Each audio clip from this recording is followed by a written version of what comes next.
Hi Pioneers, so today in maths we are going to look at doing division using the bus stop method. The division today is dividing by 2-digit numbers. The method I'm going to show you is the long division method. If you can do short division, by all means go ahead and do it, but I'm going to show you this way just so that it makes sense and is clearer for you to understand. So if you have a calculation like this, 2,554 divided by 12. Remember, when you set out your calculation, the larger number goes underneath the bus stop, and then the number that you are dividing by goes outside of the bus stop. So we have the 12 on the outside. Okay, the first thing that we're going to do and ask ourselves is divide 25 by 12 as they're both a 2-digit number. So we say, how many 12s are there in 25? We know that there are 2.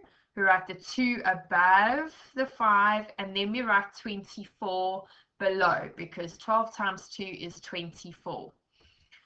And we need to subtract, so 25 minus the 24 to give us our remainder of 1. So we know there's 1 remaining. And then we drop that 4 down. Now we repeat the process. How many 12s are there in 14? We know that there's 1. The 1 gets written at the top, and the 12 goes below, because 12 times 1 is 12.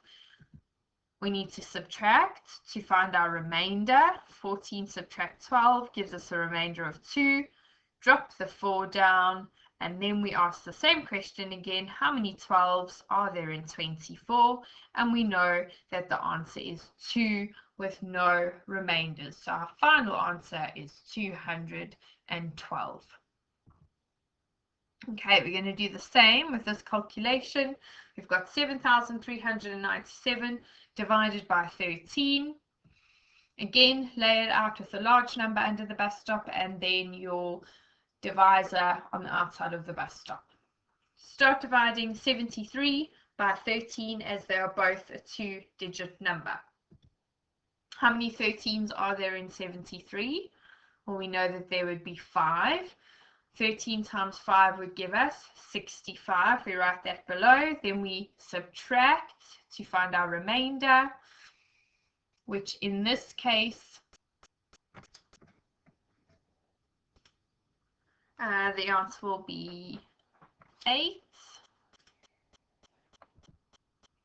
I'm not sure why they have carried on the number that was subtracted. You would do that the number on the top, but 73 subtract 65, our remainder is 8, and then we carry that 9 down, and then we do the same. How many 13s go into 89?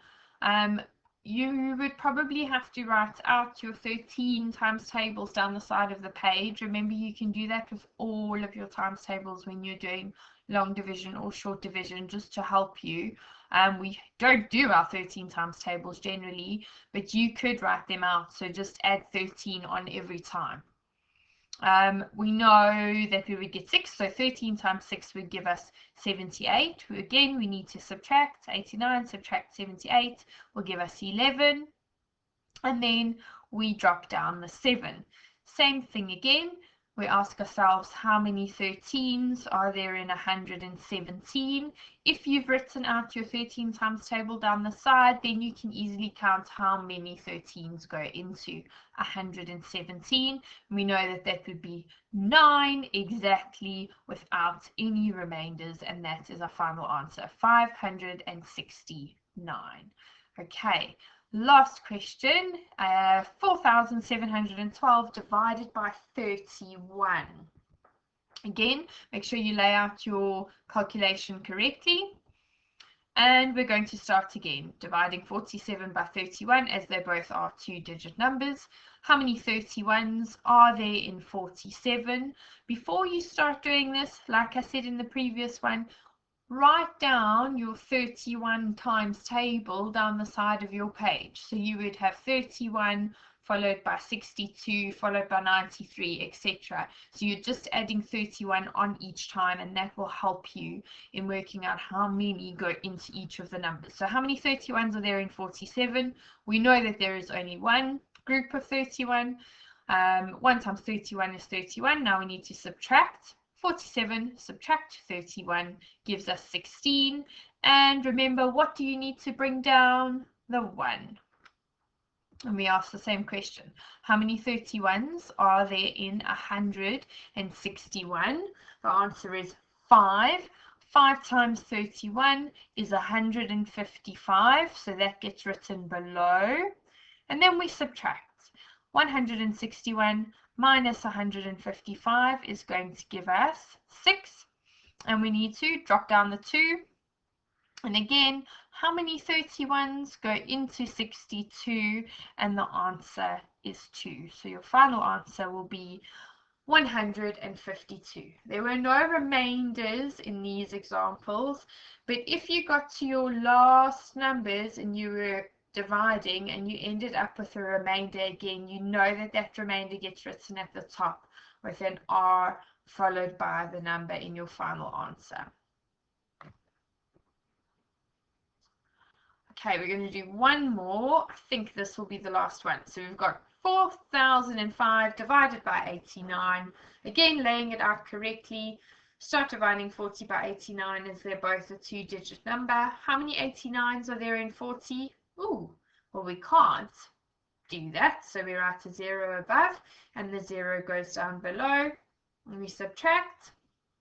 Our answer is still 40, so we bring the 0 down. Or you could have started by saying, well, how many 89s go into 400? Because you know that you can't have how many 89s into 40. So you could have done it that way too and skipped out the first step. But now, how many 89s are there in 400? Well, we know that there would be 4, and that gives us 356. We need to subtract, which then gives us an answer of 44. Bring down the 5. How many 89s go into 445? Again, you would have to write your 89 times table down the side of your page. So all you do is start with 89 and you add 89 each time. That will help you to work out the answers. How many 89s are in 445? Well, 5 of them go in, and if we multiply, we know our answer is 445. So there are no remainders, and then our final answer is 45.